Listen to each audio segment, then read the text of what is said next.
Surat money લોન્ડરિંગના ખોટા કેસમાં ફસાવીને ફરિયાદીને digital arrest કરી ₹60,14,855 જેવી માતબર રકમ પડાવી લેવાના હાઈ પ્રોફાઇલ ગુનામાં પોલીસે વધુ એક સફળતા મળી છે. પકડાયેલ આરોપી પ્રતીક શુક્લા માત્ર 22 વર્ષનો છે અને તે સુરતના જાણીતા ટેક્સટાઇલ માર્કેટમાં કાપડ ડિજિટલ ડિઝાઇનિંગનું કામ કરે છે. 12 પાસ આ યુવાન કોમ્પ્યુટર અને ડિજિટલ ટેકનોલોજીનો જાણકાર હોવા છતાં તેણે પોતાની આવડતનો ઉપયોગ સર્જનાત્મક કામને બદલે સાયબર ફ્રોડમાં કર્યો હતો. કાપડ ઉદ્યોગમાં ડિઝાઇનિંગના વ્યવસાય સાથે સંકળાયેલો હોવાના કારણે તે ટેકનિકલ બાબતોથી વાકેફ હતો, જેનો ઉપયોગ તેણે સાયબર ગુનેગારોને બેંક એકાઉન્ટ પૂરા પાડવા માટે કર્યો હતો. આ ઠગ ટોળકીએ ફરિયાદીને ફોન કરી પોતે મુંબઈ સાયબર ક્રાઇમમાંથી બાલસિંગ રાજપૂત અને સુનિલ દુબે બોલે છે તેવી ખોટી ઓળખ આપી હતી. તેમણે ફરિયાદીને ડરાવ્યા હતા કે તમારા આધાર કાર્ડ અને પાન કાર્ડનો ઉપયોગ મની લોન્ડરિંગમાં થયો છે.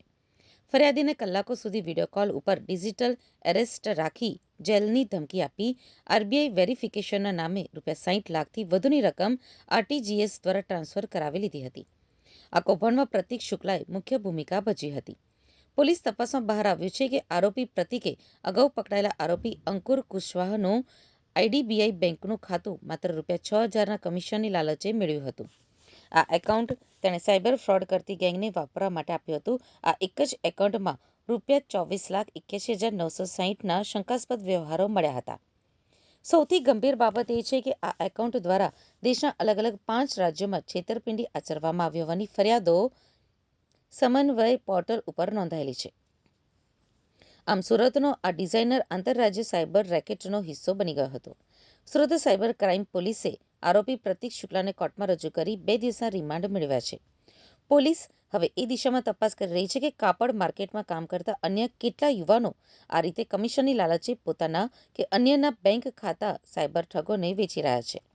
સાયબર સેલના અધિકારીઓએ ચેતવણી આપી છે કે ડિજિટલ ડિઝાઇનિંગ કે અન્ય આઈટી ક્ષેત્રે કામ કરતા યુવાનોએ ગેરકાયદેસર નાણાકીય વ્યવહારોથી દૂર રહેવું જોઈએ, અન્યથા કડક કાયદાકીય કાર્યવાહીનો સામનો કરવો પડશે.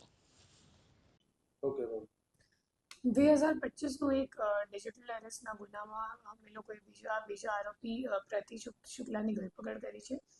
એ જે ડિજિટલ એરેસ્ટ છે એ 60 લાખનું હતું અને એમાંથી 1.5 લાખ રૂપિયા જે અકાઉન્ટમાં ગયા હતા એમને અગાઉ અમદાવાદથી ઝડપી પાડવામાં આવ્યો હતો. એમનું નામ હતું અંકુર કુશવાહા અને અત્યારે જે આરોપી છે એને અંકુર કુશવાહાથી અકાઉન્ટ લીધેલી હતી કમિશન માટે.